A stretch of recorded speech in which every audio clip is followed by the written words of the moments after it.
to Afters with Joe and Chelsea.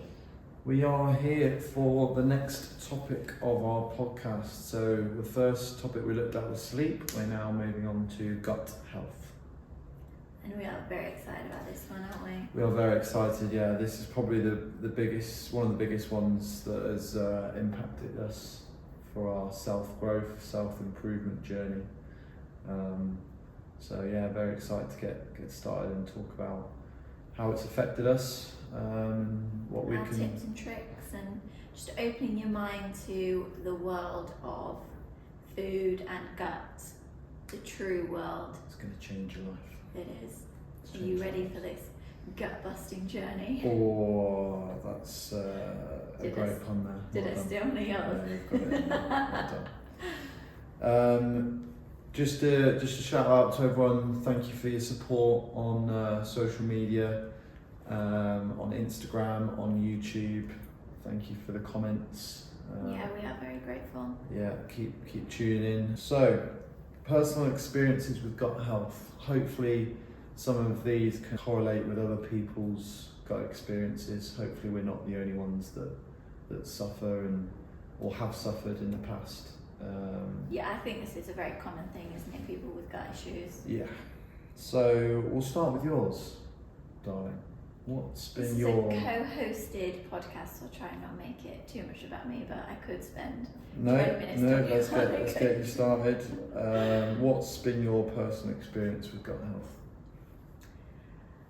My personal experience with gut health has just been a complete roller coaster, up and down. From as long as I can remember, I've had gut issues from just even, when it's really bad, just drinking a glass of water when I wake up and just being really bloated, like feeling like I'm 9 months pregnant, not being able to understand what's going on. I've been to the doctors multiple times and they brand it as IBS, or you just have to look at what you eat, get rid of foods. So you just spend your life getting rid of one thing, is that right? Then you have a flare up and anything you eat makes you bloated and uncomfortable and in pain. I've been back to the doctors multiple times. They like to brand everything as IBS. I've also then had a colonoscopy just to check everything's fine. So you end up just being in a situation where you're just completely lost. You don't understand what is going on, why are you in so much pain when you eat anything, sometimes even just drink a glass of water. It can be quite a lonely place, and when you're at a point where you're constantly bloated and in pain, you stop wanting to go out. Like for me particularly, it was clothes that I'd wear. I'd always have to wear something baggy or jeans or something adjustable, yeah, so that because I knew that the inevitable, I'm going to eat or I'm going to drink something, I'm going to be in pain and I'm going to be bloated. I think with you as well, what I saw, and a lot of females, they accept that that's the new norm, that it's not going to get any better and you just have to live with it and deal with it. Definitely. There's no oh well, we're going to go out for this type of cuisine tonight and I know my belly's going to bloat, so it's just something I've got to accept. It's the dread. And you adjust what you're wearing or what your plans are after to kind of accommodate that. And I think there's probably 1 in 10 women that probably can't relate. I think, if not every woman, I think this is such a relatable topic, which is why I'm so excited to... Be interesting to see why it is different with gender. I don't think... Well, if men are dealing with it, they don't talk about it, I don't think.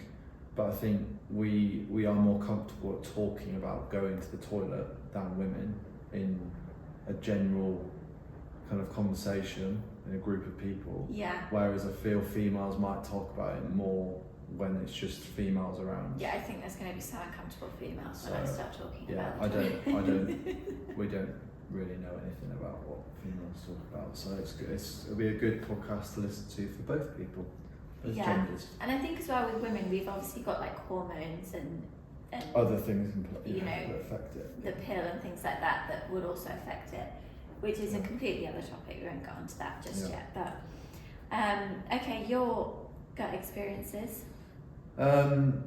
Yeah, I mean, I think I'm quite lucky with my genes. Well, the way I've been dealt with my genes and my genetics, because a lot of my family suffer with IBS or gut issues. They call it the Trojan belly. The Trojan belly, yeah. But I've kind of slipped through the net with not really suffering that much, so I'm quite lucky. So like my sisters, my dad will always talk about their gut and their issues, whereas I've been quite lucky not to suffer. I could pretty much eat any sort of food and not suffer with pain or bloating or anything like that, until a recent experience in Bali where I got the classic Bali belly, where we think it was from maybe like ice or water or maybe a dodgy bit of meat, and I had it coming out of both ends for an aggressive 24 hours, which wasn't fun. But after that, I've weirdly developed this intolerance to egg.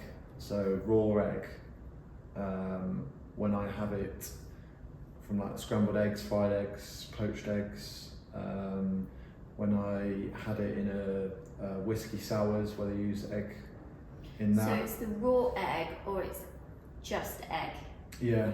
You tend to be okay if it's egg in. Yeah, like when I have it in, when it's been cooked afterwards or it's been mixed in with something else, I don't feel the effect. Like I can have some cookies, I can have certain things like some sauces maybe that have egg in it, but when I have like mayonnaise, for example, I always feel it. Like I have this really painful like stabbing in my stomach and it bloats, and it's, well, you've seen it when I have it by accident, I'm written off for like 2 or 3 hours. It's horrible. I feel like I need to go to the toilet, but I don't. It's bloating. It's horrible. And it completely disables you. It does, yeah. But if that's what people go through every day when they're eating, like, I don't know how you do it, because I can't cope. So I've had to cut out egg. Now I've not actually gone to the doctors and got it tested, so that's probably what I'm going to do next, because I do miss eating egg. It's a great way to get protein in. But I'm really sad when we have to go out for breakfast or to these amazing places where they do amazing egg dishes. I love cooking different style of eggs, so I am missing out on it. Like I have to go and have like an avocado on toast, which is not the same with egg, but it's something I've had to cut out. So I probably will go and get it tested, but that's the kind of symptoms I'm getting from that. And just finally, with gut health experiences for me, the only time I'd start to get like feeling horrible around my stomach would be when I in the past when I'd eat Domino's pizza, or when I'd eat like a Chinese takeaway, like a proper ultra processed food or meal, and my gut would be all over the place, where I'd be needing to go to the toilet and it's not healthy going to the toilet. And then finally probably when I have protein, when I have too much protein in a day. So we all know when you've had protein. I've just bought some more protein powder for my protein, and when I have too much of that in a day, gas in Al. Yeah.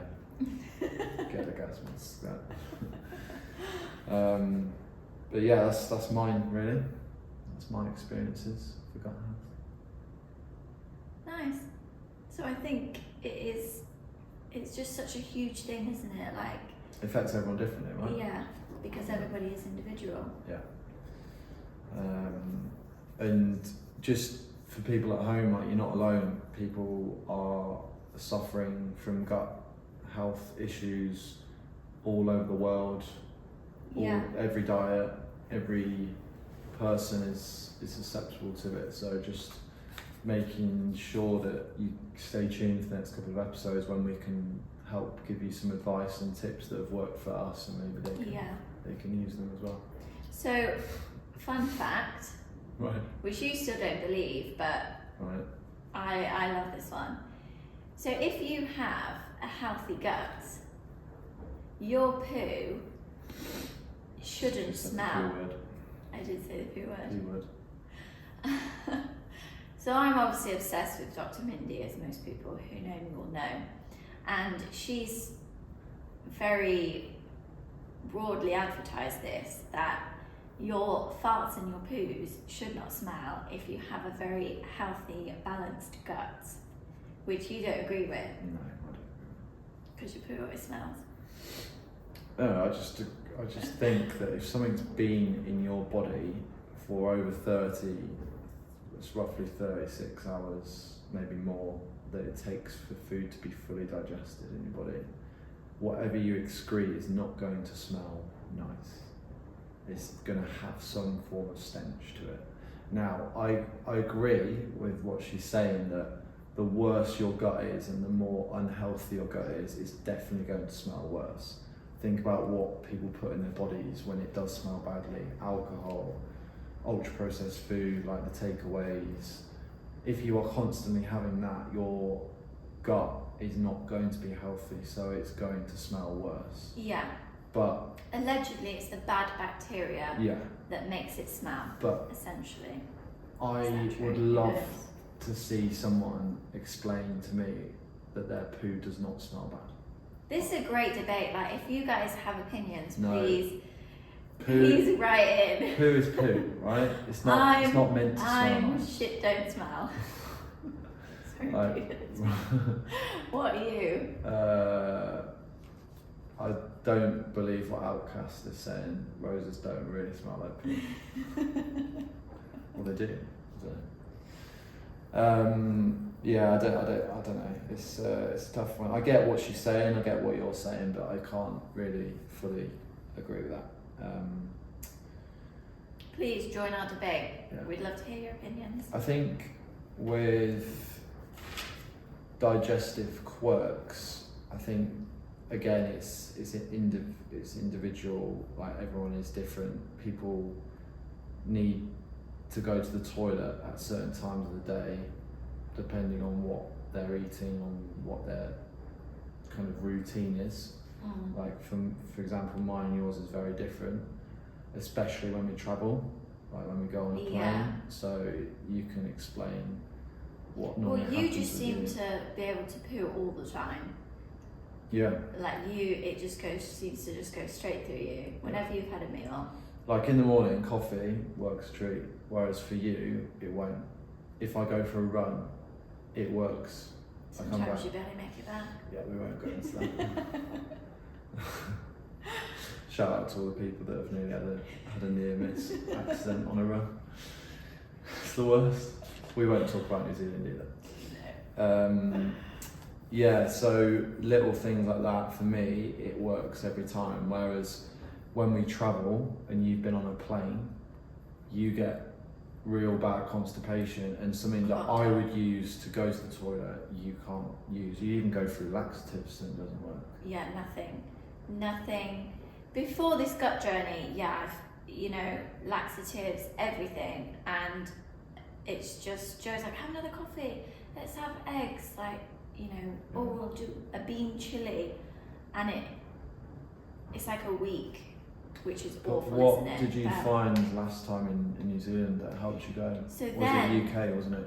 Yes, so then obviously this whole gut journey and looking at foods and how they can help. Yeah.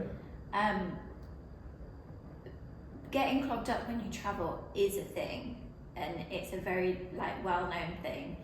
And generally, people that get clogged up when they travel have a lack of magnesium in their body. It's also down to stress, right? And stress. You're looking at your stress for travelling, you're worried, your anxiety, and also. Which would be an unconscious sort of stress, because I'm not generally too aware of my stress when I'm travelling. But maybe unconsciously I am, because I know when I travel I get clogged up and it just affects my whole mood and everything. You deal with travel sickness, don't you? That's got to be a factor as well. But there is one time that I've managed to deal with that, and that is just having a plate of greens, like all the magnesium I can get. Yeah, you had loads of spinach in that salad, and you said it took like 24 hours. Which is a massive improvement. From like 7 days usually, yeah. So there are ways around this, guys. yeah. foods and gut health, it's the Yeah. one. Your favourite gut-friendly food since starting this journey? I feel like this is going to be quite similar to yours, but for me, as soon as I don't know whether it's a placebo effect or it genuinely is working biologically, physiologically, but when I have kefir, which is a fermented yogurt drink, and I have my yogurt that I have every day, it's almost, it feels like it's giving my stomach like that smooth kind of hug and lining that it needs to then deal with the food that I have throughout the day. It just goes into my stomach, into my gut, and it really helps it feel more comfortable. Whereas if I went in and had I don't know what I used to have, eggs or a cereal, a sugary cereal, I feel like it's not preparing it and giving it the help it needs for the rest of the day of food. So for me, kefir and yogurt are massive for me in helping my gut. What about you? You're probably not expecting this one from me, actually. And I've discovered a newfound love for avocado. Okay. And usually I would have to have it with eggs or, you know, as part of like a meal. Yeah. But going through this whole gut journey and looking at fasting and all that kind of stuff, sometimes having, and this is going to sound really wacky and not like an everyday person to a lot of people when I say this, but sometimes having half an avocado as my first meal of the day, it just tastes so different. I just got a new appreciation for it. Like, I don't know how food can change its taste depending on when you eat it. Yeah. But I feel like it's just so creamy and not avocado-y. Right. So you'd have no seasoning on it. You just have an avocado. Yeah. I just cut it in half and I'd spoon out and I'd have the avocado, and then sometimes I might have a glass of kefir. This is not all the time, but just sometimes. Okay. And also, I would say kimchi. I never knew what kimchi was, and I'm more of a sour person than I am sweet. Yeah. So discovering these new fermented foods has been delightful for me. Do you want to tell the listeners what kimchi is? Kimchi is like fermented cabbage. You can also they add different vegetables into it. It's I'm gonna get this right, Korean dish. Yeah.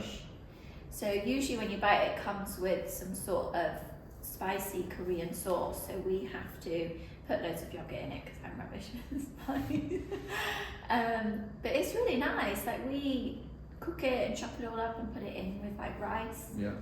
That's good. Yeah, it's really nice. You're going to actually try a new kimchi recipe this week, aren't you? Yeah. So I can post that on the After's social media page for people to try at home as well. Yes, if you're interested. I think something that I laughed at Chelsea when she first introduced it, when we looked at it over 10 months ago, isn't it? Yeah. When we first started our gut kind of change in our lifestyle, she told me about something called sauerkraut, which I think I've seen my dad eat before Yeah, I when I think was your dad younger. eats it. And I was like, I am not eating that. That looks absolutely minging. Again, it's like this fermented cabbage in a jar that has got loads of like, it's like really, really vinegary and sour. And I like smelt it and I was like, I'm not eating that. And then you persevered for a couple of weeks, couple of months, and then I was like, right, I'll give it a go. And I think because we'd changed our diet to be more gut friendly, the taste of certain things started to change. So sauerkraut didn't seem as sour. A massive one for us was dark chocolate, wasn't it? So we found that we moved to dark chocolate. I still have chocolate every day. I have dark chocolate every day. Just one square, maybe sometimes two if I'm feeling a bit more. Do you have it every day? I used to, yeah, but I've dimmed out a bit because we've got some protein cookies, haven't we? Yeah. But we started on like 70% dark chocolate, and then in Qatar, before we moved to Dubai, we actually got up to like 90% because the taste was too sweet for 70, wasn't it? Yeah. We're starting to get to You that very point now. quickly, your taste buds change so quickly, don't they? I found that when we were about 5 or 6 months in, I went to get a latte or a coffee with a vanilla syrup in, and it was disgusting. It was so sweet because our taste buds have changed from this diet. Even having like, I used to add honey to the yogurt, like now I want it to taste even more like sour bitter, because that's, for me, I know it's working. So like yogurt for me, with adding a little bit of kefir in, doesn't taste sour at all anymore. The first week we got this new kefir out here, this Lifeway one that we put on our Instagram, was disgusting. Oh, it's like drinking blue cheese. Blue cheese, yeah. But now it's fine. Like your body adapts to it. So I think with the gut-friendly food, at the start you may feel like it's not very nice or it's not too keen for you. Like some people we know have tried the kefir with like a flavoured one, like a strawberry one to start with, just to get used to the... And that's it, isn't it? It's just small things. Like we didn't do all of this all at once. It's been a journey. And you just keep finding out more information and changing little things, and eventually you know what works because your gut tells you. Yeah. So next couple of episodes we're going to look at microbiome. So some of you might... We're going to deep dive. We're going to dig deep. What am I trying to say? Delve deep. We're going to delve deep into what the gut microbiome is. Yeah, big word that, but it's not that big. It's just a fancy word for what's going on in your gut. So we're going to explain that in a bit more detail and in layman's terms, as we get kind of overwhelmed with all these big words that these scientists use. We're just going to simplify everything. Simplify it and make sure everyone knows what it is and why it's important. Yeah, so we're going to have lots of tips and lots of advice for you to take away, and just simple things for you to be able to start implementing. And if you're not ready to start your gut journey, then we're just going to provide you with loads of sources of information where you can go and read what the scientists are saying, look at more podcasts and Instagram pages, and do your own research. Yeah. As we go through these next couple of episodes, if you have any questions or you're unsure about anything that we're talking about, please leave it in a comment or email us or direct message us on Instagram, because we're then going to answer a lot of these questions by publishing it on our social media. We're going to do all the gut related questions and myth busting on our Instagram page, aren't we? So you can access it. Yeah, you'll be able to access it forever on there. Forever. Thank you for listening, and we'll see you next week for the gut microbiome. Yeah. How exciting. Take care, everyone. See you soon. See you soon.